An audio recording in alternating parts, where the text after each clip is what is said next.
जय हिंद, वंदे मातरम साथियों। आज हम करंट अफेयर की श्रृंखला में आप सबके समक्ष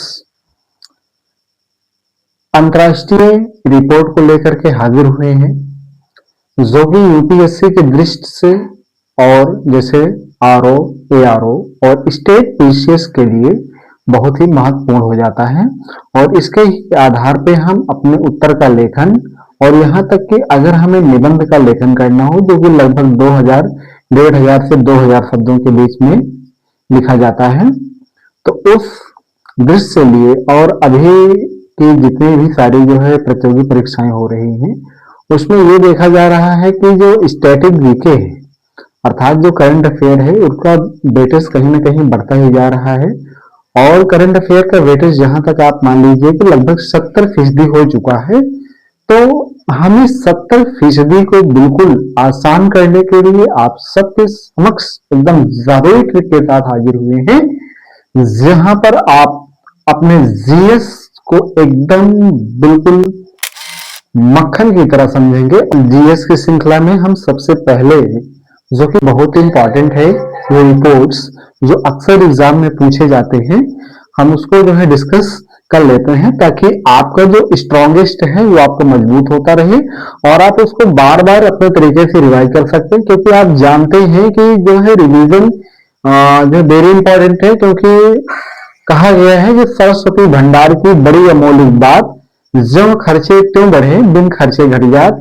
अर्थात सरस्वती अब मतलब जो है, जो माता सरस्वती का ज्ञान का भंडार है, इसको आप जितना खर्च करते रहेंगे ये उतना बढ़ता रहेगा। आप जिस दिन से इसको खर्च करना बंद कर देंगे, उस दिन से ये घटना शुरू हो जाता है। तो आइए हम समझते हैं रिपोर्ट को, जो कि एचडीआई, जो कि हम एचडीआई को समझ रहे हैं। एचडीआई का तात्पर्य क्या है? Human development index.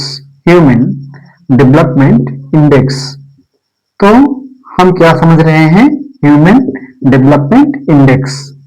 तो अभी हम ये देख रहे हैं कि आखिर अंतर्राष्ट्रीय स्तर पर, अभी हम ये देख रहे हैं कि आखिर अंतर्राष्ट्रीय स्तर पर मानव का विकास कैसे तय किया जाता है।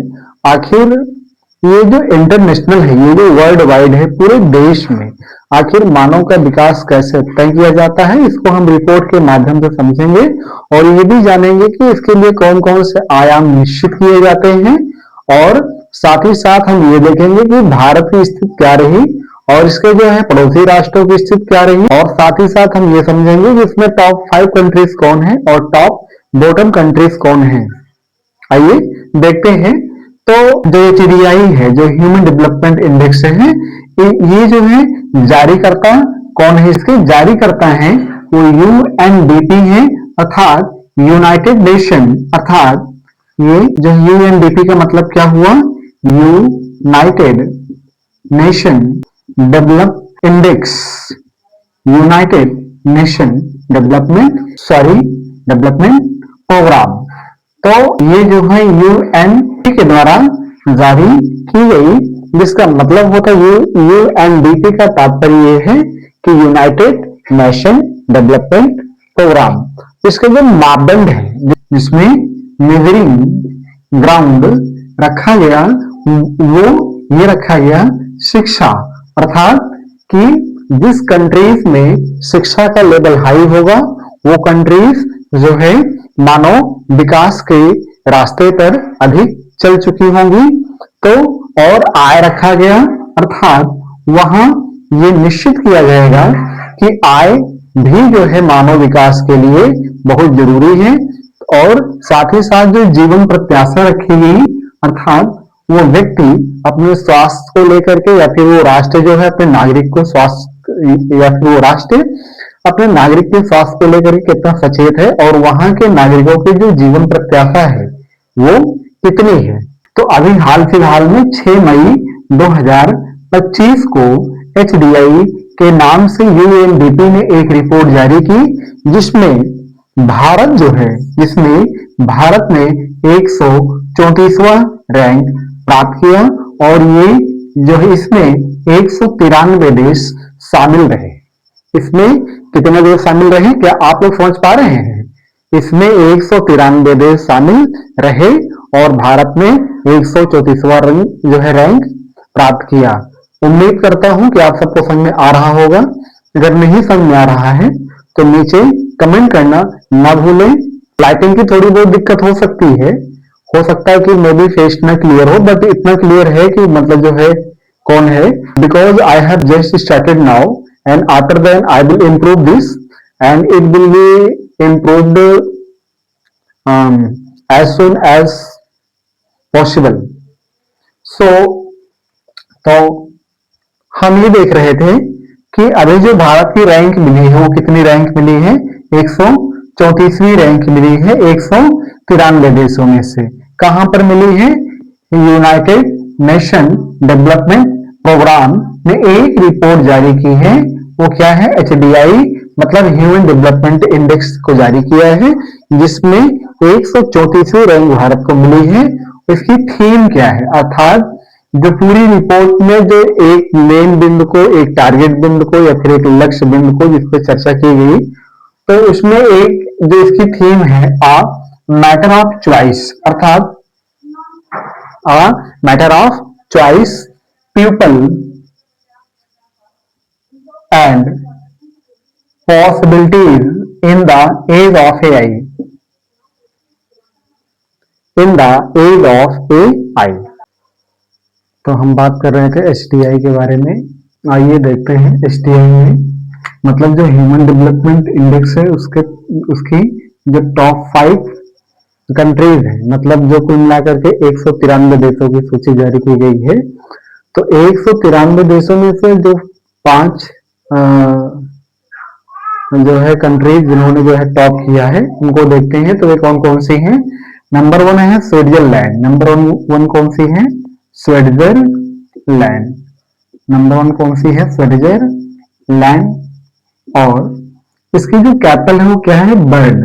स्विट्जरलैंड देखिएगा, अभी रेलवे के एग्जाम होने वाले हैं तो आप लोग जो कि इंटरनेशनल कंट्रीज होती हैं जो कि हाल फिलहाल में जो है चर्चा में होती हैं, तो उनके कैपिटल को याद रखना बेहद इंपॉर्टेंट हो जाता है। तो इसलिए हम जितने भी इंटरनेशनल रिपोर्ट्स के बारे में बात करेंगे उनके बीच में जो भी कंट्रीज रहेंगे तो उनके हम कैपिटल्स को साथ में लेते हुए चलेंगे। तो आइए हम यहाँ देखते हैं। स्विट्जरलैंड की कैपिटल क्या है, बर्न। और नॉर्वे कैपिटल क्या है, ओस्लो। और आइसलैंड की क्या है, रियकजाविक। और हांगकांग की क्या है, चाइना से और डेनमार्क का कोपेनहेगन।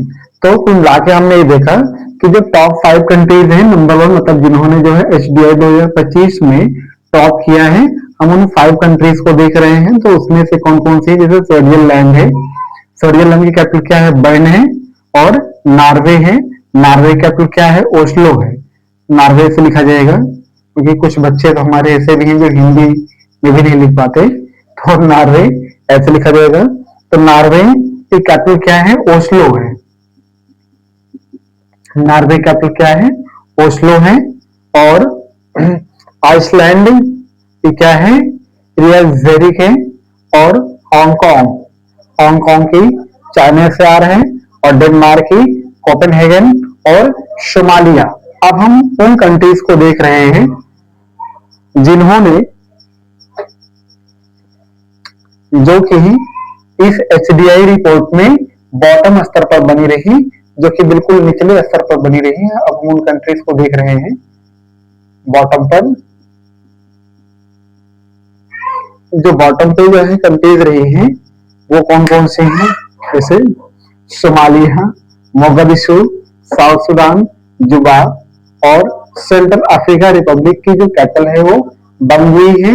और नाइजर की जो कैपिटल है वो नियामे है। और चार की जो कैपिटल है एन।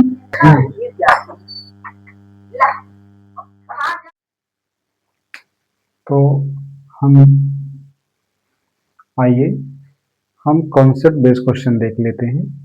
और कॉन्सेप्ट बेस्ड क्वेश्चन में आप ये जानते हैं कि कथन कारण के कथन और कारण वाले प्रश्न जो है UPSC के प्री में अधिकतर पूछे जाते रहे हैं और आगे भी पूछे जाने की संभावना होती है। अजर्शन मतलब जिसका कथन है वो क्या कहता है, कथन ये कहता है कि एचडीआई विकास बहुआयामी मापा जाता है। मतलब एचडीआई के विकास को मापने के लिए बहुआयामी मल्टी डायमेंशनल जो है मेजरिंग ग्राउंड यूज किए जाते हैं। और कारण है क्या है इसका, क्यों नापा जाता है, तो इसमें कारण दे रहा है एचडीआई केवल आर्थिक उत्पादन पर आधारित है। तो आप ये देखिए दोनों बातें बिल्कुल जो है विरोधाभास मालूम पड़ती होती है। यहाँ पर केवल है, यहाँ पर बहुआयामी है। और हमने जब एचडीआई को देखा था, तो हमने एचडीआई को जब देखा था तो उसमें तीन मुख्य बातें रखी थी, जिसमें से हमने सबसे पहले क्या रखा था, शिक्षा। हमने सबसे पहले क्या रखा, शिक्षा और स्वास्थ्य, सॉरी आय, शिक्षा, आय, आय और जीवन प्रत्याशा, और जीवन प्रत्याशा।